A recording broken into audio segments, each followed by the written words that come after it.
Hello বন্ধুরা, তো তোমরা সবাই কি করছো? আর আমি এইদিকে দেখতেই পাচ্ছ সকাল এখন বাজে 10:30। তো আমরা সবাই মিলে রেডি হয়ে বেরিয়ে পড়লাম।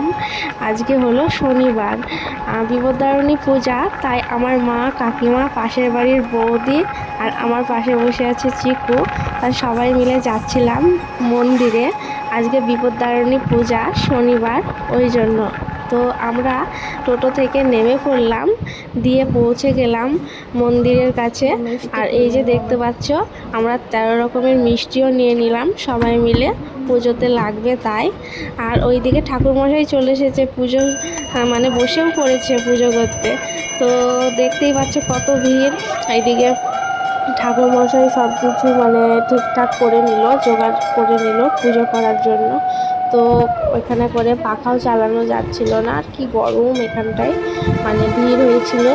আর পাখা চালাতে পারছিল না, তার কারণ একটাই, প্রদীপ নিভে যাবে, ওই জন্য মানে পাখাটা বন্ধ করে রেখেছিল।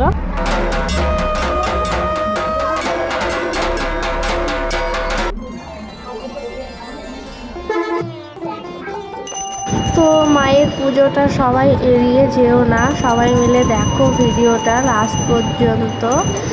তো তোমরা সবাই ভালো থেকো, সুস্থ থেকো, এটাই আমি কামনা করি। আর তোমাদের ভগবান যেন খুব ভালো রাখে, এটাই মানে চাওয়া আমার কাছে।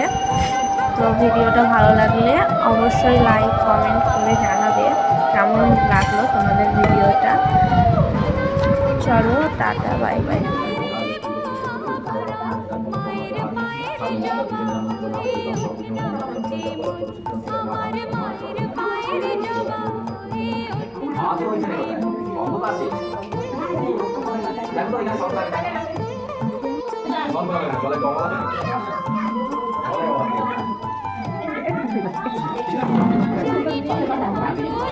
জেনারেলি দাও ভিডিও করি।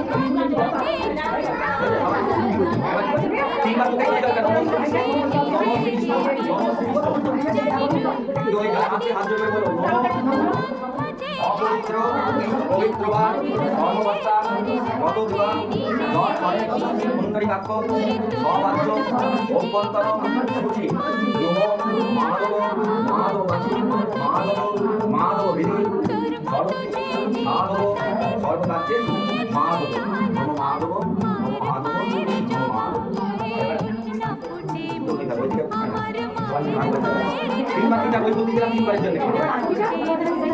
এখানে রেখে দাও, এখানে রাখো, এখানে রাখো। তিনবারের জন্য দিয়ে দিলাম।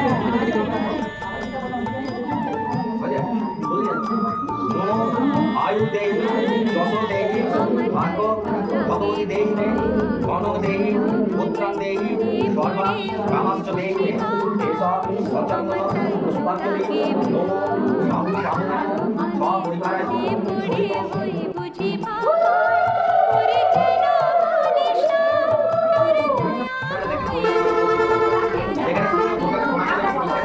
প্রভু আপনি তো মঙ্গলময় আর সব রকম মঙ্গলের কারণ। এখন বলুন তো কি ব্রত করলে মানুষ সব রকম বিপদ থেকে মুক্তি পেতে পারে? নারদের গণেশের মহাদেব বললেন, যে স্ত্রী লোক বিপদ থেকে যে ব্রত পারে সে সব বিপদ থেকে উদ্ধার পায়। নারদ জিজ্ঞেস করলেন, পূর্বে এই ব্রত দিয়ে করেছিল, তার নিয়ম এবং ফল হিন্দু লোকেরা আমাদের বলে। নারদের এই কথা শুনে মহাদেব বললেন, পুরাকালে উদয়পুরার যে একজন নানা কোনো সম্ভব বড়দেবকে একদিন এক আমাদের বউর সঙ্গে তার পরিচয় হয়। লুকিয়ে লুকিয়ে তারা অনেক একদিন দুজনে নানা কথাবার্তা বলার মাঝখানে রানী বললেন, কখনো গোমাংস আমি দেখিনি, তুমি একটু গোমাংস লুকিয়ে আমাকে এনে দিতে পারো? এরপর রানী কথা মতো চামার একদিন গোমাংস দিয়ে ঢাকা লুকিয়ে এনে রানীকে দিয়ে গেল।